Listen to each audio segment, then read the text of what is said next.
Good morning and welcome. My name is Dr. Harold McCray and I'm the proud principal here at Stanton Elementary School. Today we welcome our guests as you come in and see how we're preparing for a strong reopening here with DCPS. You know, our students have been through a different year for them, and so we had the fortunate opportunity to have them here this summer in our Summer Acceleration Academy. Over 100 students who attended daily and with 0 COVID cases, because we were very adamant and very serious about making sure that we follow the safety protocols that were in place. So I just want to say thank you first to our parents for trusting us with your young ones, but also to the staff and students who were able to pivot through all of this and still maintain our social distancing and making sure that we wear our masks. This morning we're joined by our guests, but I'm right now going to introduce our Deputy Mayor of Education, Mr. Paul Kahn. Thank you. Thank you, Principal McCray. Thanks for hosting us here today at this exciting event to showcase all that we're doing to keep our students and staff and school communities safe. I wanted to begin this morning on a different topic, simply by acknowledging the tragic and untimely death of one of our students in DC yesterday outside of KIPP College Prep in the afternoon. I want to share that our hearts go out to that student's family, the school community, the local community around the school. Mayor Bowser has asked us to ensure that we are bringing all our city resources to bear to ensure that we help that community recover and heal from this tragic event and ensure that the campus and students remain safe going forward. Now with that, we'll return to the topic of today, which is the safety and protocols of this school and all our schools across DCPS and across DC. And with that, I will turn it to Chancellor Louis Farabee. Thank you, Deputy Mayor Kahn. Also, thank you to Dr. McCray and his team. They've been amazing. I just can't say enough about the work that they've done. And as he mentioned today, we've had a lot of our students on campus over the summer and last school year. And the big takeaway from that is we know how to do school, and we know how to do it well, and we know how to do it safely. And so with that in mind, we're excited to welcome our students back on campus on August the 30th in person full time. As you heard from Dr. McCray today, his team has done a phenomenal job, as all of our leadership teams across the district have done, in preparing for a successful opening. What that will look like, that will mean we will continue our work with universal masking. You will see our HEPA filters like you see in this classroom here today as a part of our layered approach of mitigating the transmission of COVID-19 in our classrooms, in our schools, and our campus. We've laid out additional guidance in alignment with the CDC and DC Health that speaks to how students will interact throughout the day. We will continue our enhanced deep cleaning. We will also continue with our HVAC enhancements and also ensure that our filters are updated and changed on a regular basis. And we've also laid out guidance for how students will interact in the cafeteria. We'll continue to have our youngest students eat in the classroom. We'll also be encouraging our schools to utilize their outdoor space as much as possible for learning and also for meals as well. We're excited that we are continuing to ensure that students are prepared academically and socially and emotionally as well, as we've done throughout the spring and the summer. We believe the best place for our students equitably is here in the classroom in the school. We know that we're able to not only provide the academic supports to ensure that students are back on track for learning, but we also have a wide variety of mental health supports and behavioral supports to ensure that our students are where they need to be in their well. We are taking on a whole child-centered approach to ensure that we are meeting every student where they are. And just like you see today, our teachers are coming back on campus. You can see the rooms are starting to be set up. And we're excited to welcome over 700 new educators to DCPS. We're excited that we recently reached an agreement with the Washington Teacher Union about our operations for this coming school year. So we want to get our students back in the building. And we know we will do that with our health and safety protocols and the layered approach that we have been applying throughout the spring and the summer. When you think about our work ahead, there's three pillars I want to leave you with. And that is, one, we will do a heavy dose of prevention work that I've described previously. But secondly, we will also continue our screening That will include our daily screening as students come on campus, as staff come on campus, in addition to our asymptomatic testing protocols.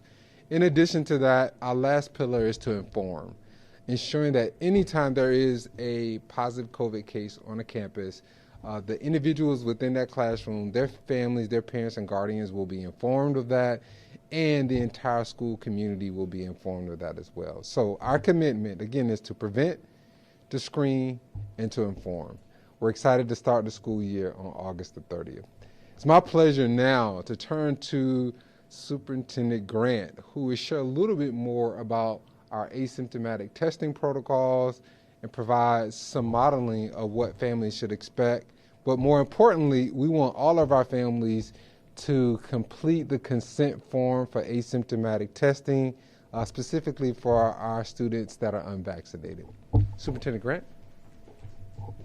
Thank you so much, Chancellor Farabee, and to Principal McCray and the wonderful leaders here at this school. Thank you so much for letting us in the early days of preparation. It's been amazing. I wish you could see the fullness of this classroom, the word walls, the chairs. It's exciting to see that our educators are back and ready to welcome our students.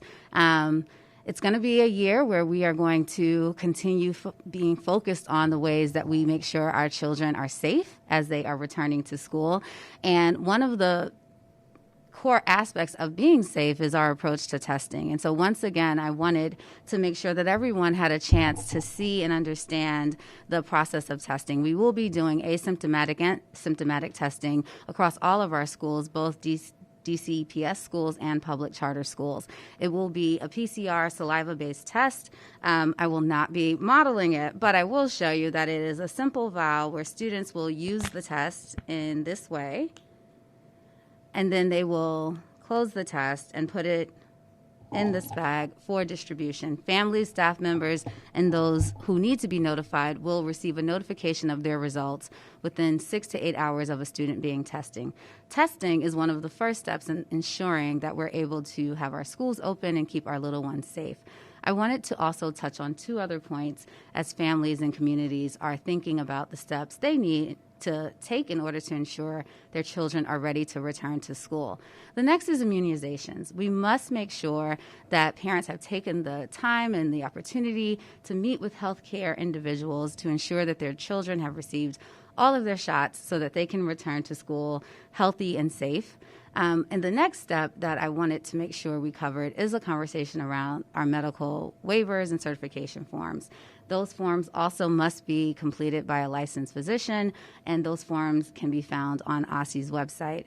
The Chancellor referenced our consent forms. I want to close with that in sharing that our consent forms ensure that parents have signed off on the process of taking a test so that we can welcome our little ones back and help them get excited about returning to school and engaging in learning. Again, Principal McCray, your leadership team, just thank you. And to all the educators across DC, our schools are open. Shout out to all of the charters who have already opened. A huge hug and welcome to all the staff from DCPS that will be returning on August 30th. Our children have never been more excited to return to school. And just thank you all for your time, energy, and efforts today.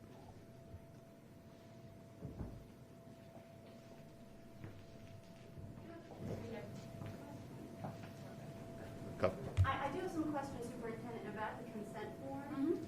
I understand, obviously, the need for consent in order to test these young people. But I've heard from a lot of parents about a waiver, a clause that talks about DCPS is not liable should your child contract COVID-19 in the school. Some parents have expressed hesitation because of that clause. Could you explain why that's in there?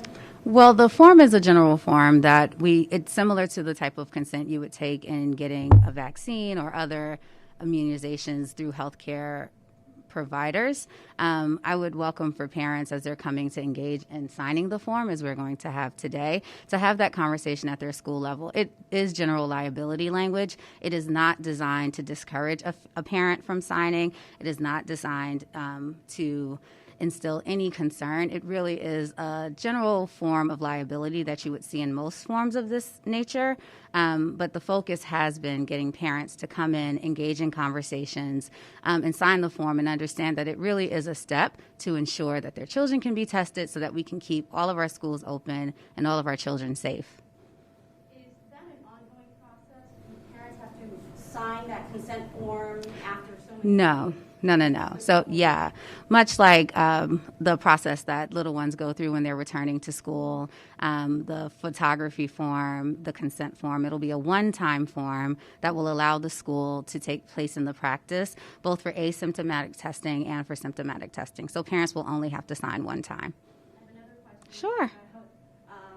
Unfortunately, I wasn't able to attend yesterday, so I have a lot of questions following up from yesterday's user.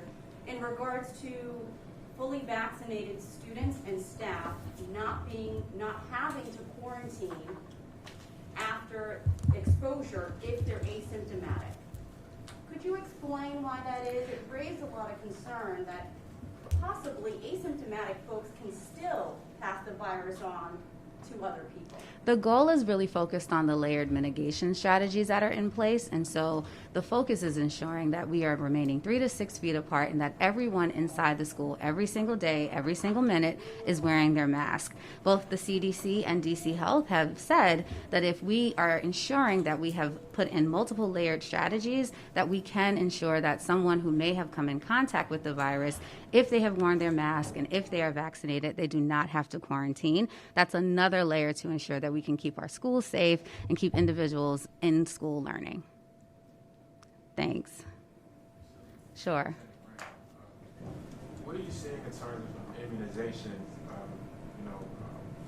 Are you able to speak to how many students out of the total school population, whether it's charter or public, are fully immunized? Not even just against COVID, but just up to date on all. Oh, we could follow up with you on that question. Who should I talk to? You can reach directly out to me, or we can get you in contact with someone from DC Health. Appreciate it. You're welcome. And I have one more question for Chancellor Farabee, if you don't mind. Just wanted to make sure, if I was correct in hearing that you and the teachers union reached a consensus on the MOA. That is correct. We executed the agreement on yesterday evening. I want to commend our teams who worked really hard over the past couple weeks. We really dug in over the weekend around the clock to get where we are. It was important to ensure that we had an agreement that we can point to as educators are returning back to their campuses this week. Are there any particular differences between this MOA and the one that was signed sort of in the last year? It's very similar.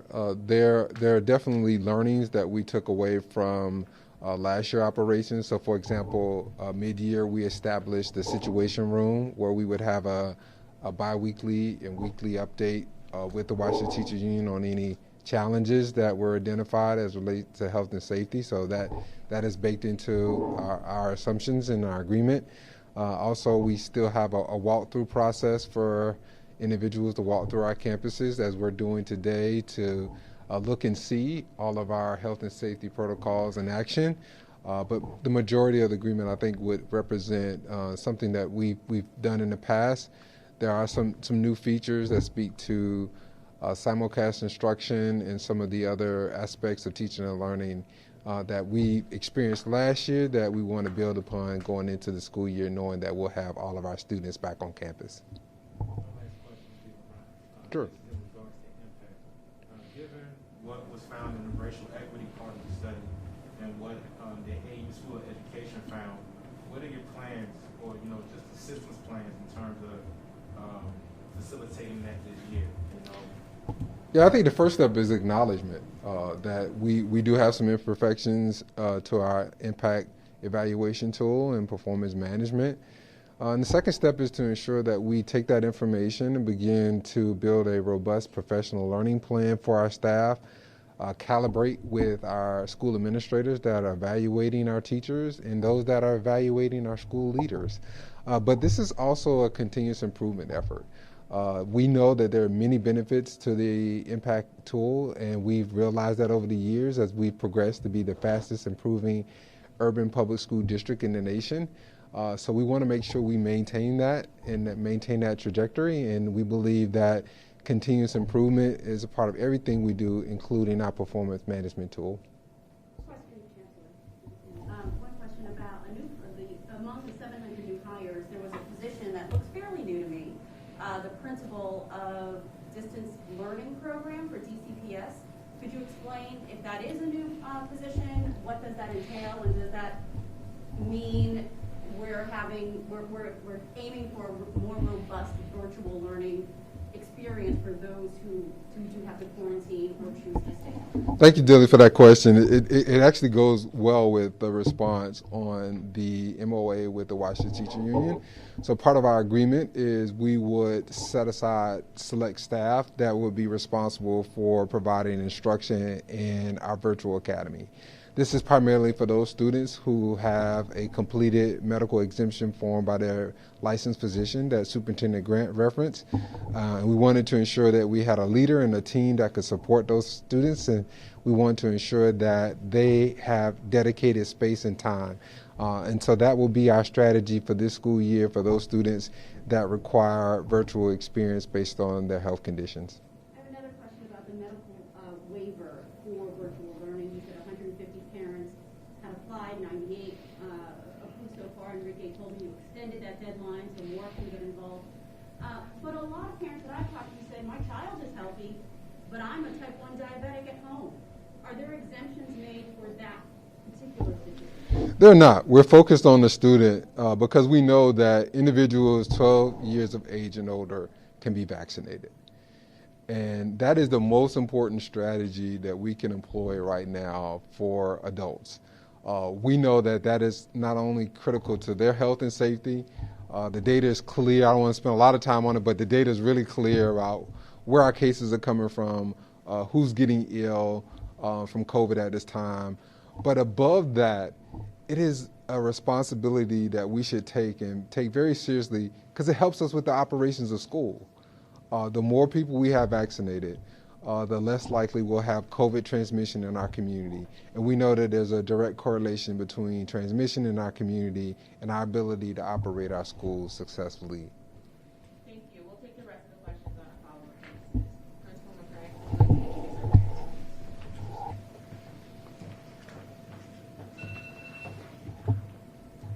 Okay. So now we're going to start with the signing of the consent form by two of our parents here, and they're welcome right here. So let's go ahead and give them a hand. And so we want to first of all say thank you for, again, trusting us with your scholar and understanding that, you know, we're doing everything possible as a school district to ensure that they're safe as they're with us. And so we'll now move forward with the signing of the form, followed up by a tour here.